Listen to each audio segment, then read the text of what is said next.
स्वागत है आप सभी का एक और नई वीडियो में। और आज का ये जो वीडियो बहुत ज्यादा इंटरेस्टिंग होने वाला है, क्योंकि इस वीडियो में मैं बात करने वाला हूँ देश का सबसे बड़े रियलिटी शो के बारे में, जिसका नाम है बिग बॉस। और ये देश का सबसे बड़ा शो इसलिए क्योंकि बिग बॉस को चाहने वाले करोड़ों लोग हैं, और ये करोड़ों लोग मिल करके ही बिग बॉस को बनाते हैं इंडिया का नंबर 1 रियलिटी शो। और ये मैं इंडिया की बात कर रहा हूँ, लेकिन बहुत सारे ऐसे यूजर है जो कि इंडिया के बाहर से भी बिग बॉस को बहुत ज्यादा प्यार देते हैं। और बिग बॉस को प्यार देने का इकलौता रीजन ये भी है क्योंकि पहले का जो बिग बॉस आता था उसमें जो है सिर्फ सेलिब्रिटीज आते थे, तो बिग बॉस का जो दायरा है वो वहीं तक सिमट के इसलिए रह जाता था क्योंकि जो भी सेलिब्रिटीज जाते थे लोग जो है उसको देखते थे जो उन सेलिब्रिटीज को जानते हैं। लेकिन अब बिग बॉस का दायरा इसलिए इतना बढ़ चुका है क्योंकि बिग बॉस का थीम चेंज हो चुका है कुछ सालों से, और यहाँ पर बिग बॉस जो है कॉमन लोगों को बुलाते हैं और कॉमन लोगों को जाते हुए देख करके लोग ये एडमायर करते हैं कि हमें भी बिग बॉस में जाना है और हमें वो फेम बटोरना है। क्योंकि देखो बिग बॉस का फैन फॉलोइंग बहुत बड़ा है, और अगर कोई कॉमन आदमी उसमें जाता है तो वो जाता तो कॉमन है, लेकिन निकलने के बाद वो खुद में एक सुपरस्टार बन चुका होता है।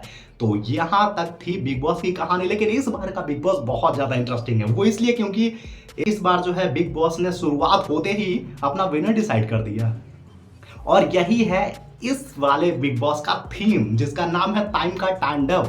और टाइम का तांडव कहने का मतलब यह है कि इस बार जो टाइम गॉड बनेगा उस टाइम गॉड के पास बहुत सारी ऐसी पावर्स होंगी जो कि आज से पहले कभी किसी के पास नहीं रही। इवन बिग बॉस ने फ्यूचर दिखाते हुए ये कहा कि विवेन है इस शो का विनर। आप लोग कितने सेटिस्फाइड हो? सारी बातों के बारे में हम इस वीडियो में बात करेंगे कि आखिर इस शो का विनर कौन होना चाहिए और आपको क्या लगता है कि टॉप 5 में आखिर जाएगा कौन। अगर आपको ये वीडियो पसंद आता है तो वीडियो को लाइक कीजिएगा, चैनल को सब्सक्राइब कीजिएगा। इस बार का बिग बॉस इसलिए भी इतना ज्यादा फेमस है क्योंकि इसमें हुए 3 वाइल्ड कार्ड की एंट्री। अब ये हर कोई जानता है, जो भी बिग बॉस को वॉच करता है उसे पता है कि बिग बॉस में वाइल्ड कार्ड एंट्री होती है, अब चाहे वो ओटीटी हो या रियलिटी शो टीवी वाला हो। लेकिन किसी को ये नहीं पता था कि बिग बॉस जो है 3 लड़कियों को उठा करके डाल देंगे बिग बॉस के अंदर।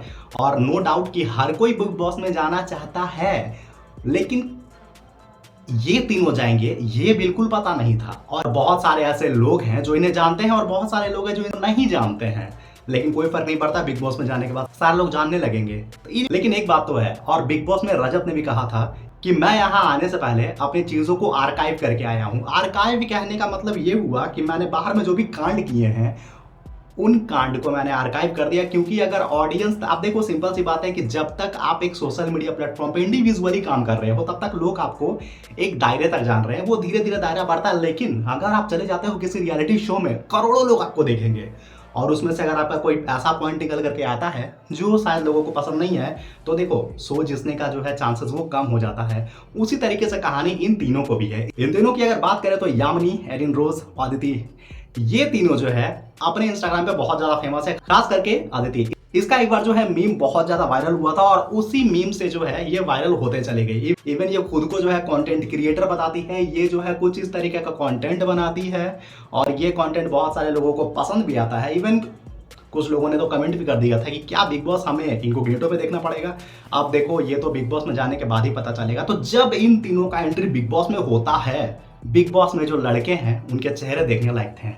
इवन एक का कहना तो ये था कि क्या हम लोग सबसे लकी लड़के हैं बिग बॉस के इतिहास में, तो कुछ इस तरीके का चल रहा था। और उन तीनों के एंट्री के बाद जो घर की, आप देखो हर किसी के माइंड में अपना एक पर्सपेक्टिव चलता है कि कौन कैसा है। अब जब बिग बॉस स्टार्ट हुआ था, बहुत सारी लड़कियां गए, बहुत सारे लड़के गए, तो आप लोगों के मन में चलता होगा यार ये क्या लड़की है, ये क्या लड़की है, मतलब ऐसा चलता होगा कि क्या संस्कारी है कौन संस्कारी नहीं है। लेकिन इन तीनों के एंट्री करने के बाद बिग बॉस की सारी लड़कियां इन तीनों को छोड़ करके संस्कारी दिखने लगी। सोचो ये कितना बड़ा मेडिकल है, कितना ज्यादा जो है पर्सपेक्टिव यहाँ पे चेंज हुआ कि इन तीनों की एंट्री करते ही वहां की सारी लड़कियां संस्कारी दिखने लग गई। और यहाँ पर सबसे इंटरेस्टिंग पता है क्या आता है, जब इन तीनों का इंस्टाग्राम जाकर के चेक किया गया तो आदिति मिश्रा का जो इंस्टाग्राम है वो एज यूजुअल नॉर्मल। क्योंकि देखो अब वो गेम में जाने से पहले जो भी थी, लेकिन गेम में जाने के बाद भी उसने खुद को रियल रखा। अब उसका जो भी पोस्ट था एज इट इज दिखाई पड़ रहा था, कोई भी आर्काइव वाला सीन नहीं था, जो था जो दिखा जो है सो है। अब पब्लिक जो भी जज करे, क्योंकि एट द एंड उसे निकल करके वही काम करना है। सेम टू सेम यामिनी का भी यही सीन था कि यामिनी के जाने से पहले और जाने के बाद भी उसका इंस्टाग्राम हैंडल कुछ इसी तरीके से था। लेकिन जैसे ही एडन का इंस्टाग्राम चेक किया गया, एडन ने अपने मैक्सिमम पोस्ट को आर्काइव कर दिया। अब देखो पब्लिक जो है वो हर कोई जानता है कि आप क्या हैं, आप क्या कंटेंट बनाती हैं, और पब्लिक से चीज़ छुपी नहीं रह सकती है यार। वो गड़े मुर्दे उखाड़ देते हैं, ये तो फिर भी अभी का 2024 चल रहा है। तो यहाँ पर एडेन का जो अच्छा खासा पोस्ट जो है वो आर्काइव हो चुका है। अब बात करते हैं गेम की। गेम में जाते ही तीनों ने कनेक्शन बनाना स्टार्ट किया। इवन एडेन ने लड़ाई से स्टार्ट किया, उसे लगा कि लड़ करके फेम बटोरा जाएगा, लेकिन अफसोस की बात यह है कि उसने जो लड़ने का जो प्लान किया था वो प्लान सक्सेसफुल नहीं हो पाया, क्योंकि सामने वाला इंसान जो है इससे लड़ने में इंटरेस्ट ज़्यादा ले नहीं रहा था। अब यार देखो, 3 लोग आए हैं, ये 3 लोग वाइल्ड कार्ड है। अब तुम ये भी नहीं कह सकते कि वाइल्ड कार्ड वाला नहीं जीतेगा। इसका सबसे बड़ा एग्जांपल एल्विस यादव है, जो कि वाइल्ड कार्ड एंट्री होते हुए वो विनर बन करके निकला था। फुकरा इंसान ये बोल रहा था कि वो कैसे जीतेगा, वाइल्ड कार्ड एंट्री है, लेकिन हिला कर रख दिया रे उसे। जाते ही इतना जबरदस्त वाला अपना शो दिखाया कि वो फाइनल जीत गया। अब देखो, पर्सपेक्टिव हर किसी का अलग अलग हो सकता है। मैं ये नहीं कर रहा हूँ कि मैं जो बोल रहा हूँ वो सही ही हो, या फिर किसी को ये भी लग रहा हो कि मैं सही ही बोल रहा हूँ। अपने अपने सोच के ऊपर डिपेंड करता है। तो जो भी एंट्री तीनों का हुआ, तीनों दिखाई पड़ रहे थे, लेकिन गेम में जाने के बाद आदिति गायब। मतलब यार, ये शो में आदिति दिखाई ही नहीं पड़ रही थी। ईडन रोज का हल्का फल्का कह सकते हैं, लेकिन एक कैरेक्टर ऐसी है जिसे देख करके मुझे लगा कि यार ये बाहर और अंदर दोनों में अंतर है। ये कह सकते हैं ना, सोशल लाइफ और घर का लाइफ में बहुत ज्यादा अंतर हो जाता है, यही वाला चीज है। ऐसा तो इंस्टाग्राम पे ये तीनों अपने बॉडी को फ्लॉन्ट करते हैं, अपने आप को दिखाते हैं, अपनी कर्वी फिगर को दिखाते हैं, उन्हें खुद को एक्सपोज करना अच्छा लगता है। इवन आदिति ने कहा भी था कि मुझे अपने बॉडी को फ्लॉन्ट करना बहुत ज़्यादा अच्छा लगता है। अब देखो, उसका अपना पर्सनल चॉइस है, उसने जो भी कहा, लेकिन उसने कहा। ईडन रोज की तरफ से ऐसा कोई स्टेटमेंट आया नहीं, लेकिन ईडन रोज और आदिति अपने बॉडी को फ्लॉन्ट करते हुए बिग बॉस में दिखाई पड़ती है। अर्ध धड़ंग कपड़े पहन करके वो नाचती फिरते रहती हैं ताकि फेम मिले, लेकिन कैमरे में उनका जो अपीयरेंस है बहुत कम दिखाई पड़ता है। लेकिन उसके अलावा जो थर्ड कंटेस्टेंट है जिसका नाम यामिनी है, यार देखो, वो इंस्टाग्राम पर वो जो भी पहनती हो, लेकिन घर के अंदर जो उसका पहनावा है वो मतलब यार देखो, अगर देख रहे होगे तो पता चलता होगा कि यामिनी का जो पहनावा है वो इंस्टाग्राम से बहुत अपोजिट अंदर में दिखाई पड़ रहा है। यानी कह सकते हो कि बाहर के लिए कुछ है, अंदर के लिए कुछ है। और एक बात ये भी है कि कोई भी इंसान 24/7 कैमरे के सामने एक्टिंग नहीं कर सकता है। अब देखो, मुझे नहीं पता है कि टॉप 5 में कौन लड़की जाने वाली है, लेकिन जहां तक मुझे जहां से लगता है तो यामिनी शायद टॉप 5 में दिख जाए, शायद, नॉट कंफर्म। अब बात करते हैं हमारे लड़कों पे। तो सबसे पावरफुल की बात की जाए तो यहाँ पर मैं कोई काउंटिंग नहीं देने वाला हूं, लेकिन फिर भी बात की जाए तो विवेन यहाँ पे सबसे पावरफुल दिखाई पड़ता है। उसके बाद रजत दलाल जो कि सेकंड मोस्ट पावरफुल दिखाई पड़ता है, और थर्ड की अगर बात की जाए तो वो एक्सेप्शनल भी हो सकता है, जो कि है करण। अब ये 3 लोग जो है टॉप 5 में 100% जाएंगे, ये मैं गारंटी के साथ कह सकता हूं, क्योंकि इन तीनों का जो गेम है वो डे 1 से दिखाई पड़ रहा है और अभी तक दिख रहा है, लेकिन बीच में बहुत सारे अप एंड डाउन आए हैं।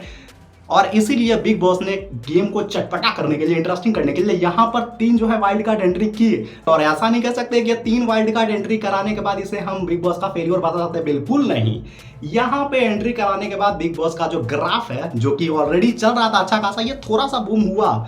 और ये अच्छी बात है किसी भी शो के लिए, क्योंकि यार देखो, कोई भी शो रन करवाने के लिए एक स्ट्रैटेजी होना चाहिए। तो बिग बॉस को जो सही लगा, जो लोगों को पसंद आता है, जो लोग ढूंढते हैं, वो उन्हें मिला बिग बॉस के अंदर में। तो इसी चीज को लेते हुए बिग बॉस का सबसे लाडला यानी कि विवेन के बारे में अगर बात की जाए तो विवेन किस तरीके से अपने गेम को रखता है। देखो, सिंपल सी बात है, घर में जब तीन वाइल्ड कार्ड एंट्री हुआ तो उसमें से यामिनी जो है विवेन को पकड़ती है, क्योंकि देखो, बाहर से वो शो को देख करके जा रही है, उसे पता है कि कौन स्ट्रांग है और कौन कमजोर है, और ये दुनिया की सच्चाई के लोग कमजोर से बात करना पसंद नहीं करते। तो यहीं पर जो है यामिनी जो है विवेन से बात करती है, और विवेन भी यामिनी से बात करता है। अच्छा खासा उन लोगों का लगभग 1 दिन पूरा बात होता है, लेकिन एक टास्क जब आता है कि आपको इन तीनों वाइल्ड कार्ड में किसी एक को पावर देना है, विवेन का दिमाग यहां पर देखो। विवेन ने क्या किया पता है, उसने यामिनी को वोट ना दे करके एडेन को चूज किया। पता है क्यों? क्योंकि उसे देखो, सिंपल सा एक चीज सीखना है लाइफ में, और ये बहुत जरूरी भी है। उसे पता था गेम में कि यामिनी उसके पास है, उसने एक ऐसा माहौल क्रिएट कर दिया है कि यामिनी उसे एलिमिनेट नहीं करेगी। उसके बाद उसने एडेन को अपना बनाया, एक जो उसके साथ में खुद से आई है, एक जो उसने खुद से बना लिया। इसे बोलते हैं गेम, ताकि दोनों लोग इसके पक्ष में रहे। और गेम का नियम यही है, जितने लोग आपके पक्ष में रहेंगे आपका गेम उतना ही ज्यादा स्ट्रांग होता जाएगा, चाहे आप कुछ करो या ना करो। और वैसे भी यार के जो लोग हैं वो आपका आइंडी देखते हैं कि आप किस तरीके से खेल रहे हैं, या तो आप लड़ करके खेलो या तो आप दिमाग से खेलो। तो विवेन जो है यहाँ पर बहुत चालाकी से और दिमाग से खेलता है, वो इतना शार्प प्लेयर है। और यहीं पर अगर बात की जाए रजत दलाल की, तो देखो, रजत दलाल जो है बिग बॉस का एक मसाला है। अगर रजत दलाल को बिग बॉस से अगर अभी कभी निकाल दिया जाए तो बहुत सारे ऐसे एक्टिव यूजर हैं जो कि बिग बॉस को हटा देंगे, वो देखेंगे ही नहीं। क्योंकि रजत दलाल बिग बॉस में ऐसे ऐसे चाफ जो है लेके चला आता है कि यार कभी अचानक से वो हल्ला करने लगेगा, अचानक से जो है वो लड़ने लगेगा, अचानक से जो है किसी मोड़ पे ट्विस्ट लगेगा। तो रजत दलाल का यहाँ पर यही चीज है, और रजत दलाल का यहाँ पर जो है यही चीज उसे उठाए हुए है। और गेम में आपने बहुत बार देखा होगा कि रजत दलाल वो है विवियन से लड़ने के लिए आतुर हुआ होगा, लेकिन यहाँ पर विवियन लड़ता नहीं है क्योंकि वो फेम देना नहीं चाह रहा है यार, कि वो नहीं चाहता है कि तुम मेरा फेम किसी से लो। तो यहाँ पर सीन ये है, और रजत ने बहुत बार उसे प्रूव भी किया, लेकिन अफसोस ऐसा कुछ हो नहीं पाया। लेकिन अभी जो है रजत और करण का अच्छा खासा सीन आने वाले टाइम में दिखाई पड़ सकता है। तो मुझे लगता है कि अगर हमने नंबर 1 की तो वो विवियन है, और नंबर 2 की बात करें तो रजत है, और अगर नंबर 3 की बात करें तो वो कंप्लीटली ऑप्शनल है, क्योंकि देखो वो बंदा जो है ऑलरेडी विनर रह चुका है कुशोज का। और यहाँ पर जो है जब करण की एंट्री होती है बिग बॉस में तो सब कुछ सही चल रहा था। स्टार्टिंग में तो देखो करण और रजत की फ्रेंडशिप भी थी, लेकिन वो कहता है ना कि गेम में कोई किसी का सगा नहीं होता है लॉन्ग टाइम तक। तो यहाँ पर जो है रजत से उसकी अनबन हुई और बात खत्म हो जाता है। लेकिन यहाँ पर करण का जो गेम है बहुत ज्यादा दिखाई नहीं पड़ रहा है। पता है क्यों? क्योंकि अगर अभी आप बिग बॉस देखोगे करण आपको करते हुए क्या दिखाई पड़ेगा, या तो मैक्सिमम वो जिम करते हुए दिखाई पड़ेगा, या तो फिर जिम करते हुए दिखाई पड़ेगा। तो करण का ये वाला चीज है। अब करण वहां पे अभी तक इसलिए टिका हुआ है क्योंकि उसका पहले से एक अच्छा खासा फैन फॉलोइंग बना हुआ है, और इस फैन फॉलोइंग के चलते वो टाइम गॉड ना बन करके भी टाइम गॉड है। तो ये स्थिति है करण का। और यहाँ पर एक फीमेल कैरेक्टर है जो कि बहुत ज्यादा कंट्रोवर्शियल है बिग बॉस के भी अंदर। लोग उसे समझना चाह रहे हैं कि आखिर इनका गेम क्या है। तो बहुत देखो सिंपल सी एक बात है, अगर राज करना है तो राजा बन जाओ या फिर राजा के साथ रहो। यहाँ पर यही वाला बात है। यहाँ पर बात कर रहा हूँ शिल्पा जी की। तो शिल्पा जी देखो सिंपल सी बात है, उन्हें पता है कि विवियन जो है एक बहुत जबरदस्त और अच्छा कॉम्पिटिटर है, और उसी तरीके से करण भी है। तो शिल्पा जी ने करण और विवियन का हाथ पकड़ के रखा है, और अब देखना यह है कि उनका लड़ाई किन से पहले होता है। तो सामने निकल करके आएगा कि आखिर शिल्पा जी का गेम क्या है। लेकिन यहाँ पर क्लियरली देखा जा रहा है कि शिल्पा जी का यही गेम है कि यार उसके साथ रहो, इसके साथ रहो, एलिमिनेशन से बचे रहो, और लंबे टाइम तक टॉप 5 में आने का संभावना है। लेकिन यार देखो बात की जाए बिग बॉस की, अब इतने लोगों की बात कर लिया तो बिग बॉस को क्यों ही छोड़े। अब देखो सिंपल सी बात है, बिग बॉस ने जो है शो को इंटरेस्टिंग बनाने के लिए उन्होंने खुद ही बोलना स्टार्ट कर दिया। पहले वो नहीं बोलते थे, लेकिन अब वो बोलते हैं, और ऐसा इसलिए है ताकि वो गेम को इंटरेस्टिंग कर सके, क्योंकि अगर वो नहीं बोलेंगे तो गेम बोरिंग हो जाएगा, और बोरिंग चीजों को देखता नहीं है ना। यहाँ पर देखो बिग बॉस जो है ना वो आग लगाने का काम करते हैं। पता है क्यों? क्योंकि देखो अगर जब भी अब जैसे 2 लोग का बॉन्डिंग है, और जो 2 लोग जो है तीसरे के बारे में बोलेगा तो वो चौथे को नहीं पता चलेगा, लेकिन तीसरे का बात अगर बिग बॉस सुनेगा तो वो जो है उन लोगों को एक अनाउंसमेंट करेंगे, और वो बोलेंगे कि आपने ऐसा क्यों बोला, आपने इसका ऐसा बोलने का मतलब क्या था। तो बिग बॉस जो है यहाँ पर ऐसा कोई कमी नहीं छोड़ते हैं, आग लगाने का कोई मौका छूटे, और छोटी सी आग घर में चिंगारी बन जाती है। और यार देखो सिंपल सी बात है, लोगों को यही चाहिए भी। लोग घर वाले खुद भी ढूंढते रहते हैं कि मैं किससे लड़ूं, क्योंकि देखो बिग बॉस जो है वो चलता क्यों है, बिग बॉस जो है लोग इतना देखते क्यों है। लोगों को मसाला देखने में मजा आता है, और ये मसाला जो है बिग बॉस में कूट के डाला हुआ है। तो यहाँ पर बिग बॉस जो है कोई भी ऐसा कसर नहीं छोड़ते हैं जिससे कि टीआरपी ना मिले। और बहुत सारे ऐसे भी लोग होंगे जो बिग बॉस में जाना चाहते होंगे, तो कोई ठीक नहीं है दोस्त। हो सकता है ये वीडियो देखते देखते आपको बिग बॉस की तरफ से कॉल आ जाए और आपको बोले कि आप बिग बॉस में आ रही हैं, और आपको एक वेरिफिकेशन मेल आ जाए।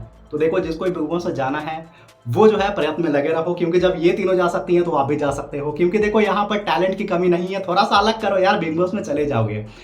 तो ये वीडियो को मैं यहीं पे खत्म कर रहा हूं। जरूर बताना कि ये वीडियो आपको कैसा लगा, और आपको क्या लगता है कि बिग बॉस का विनर कौन होने वाला है, और आप टॉप 5 में किनको देखना चाहते हैं, और किनका गेम आपको सबसे ज्यादा इंटरेस्टिंग लग रहा है। ये वीडियो यहीं तक। वीडियो पसंद आता तो वीडियो को लाइक करना, वीडियो को शेयर करना। मिलते हैं एक और नई वीडियो में।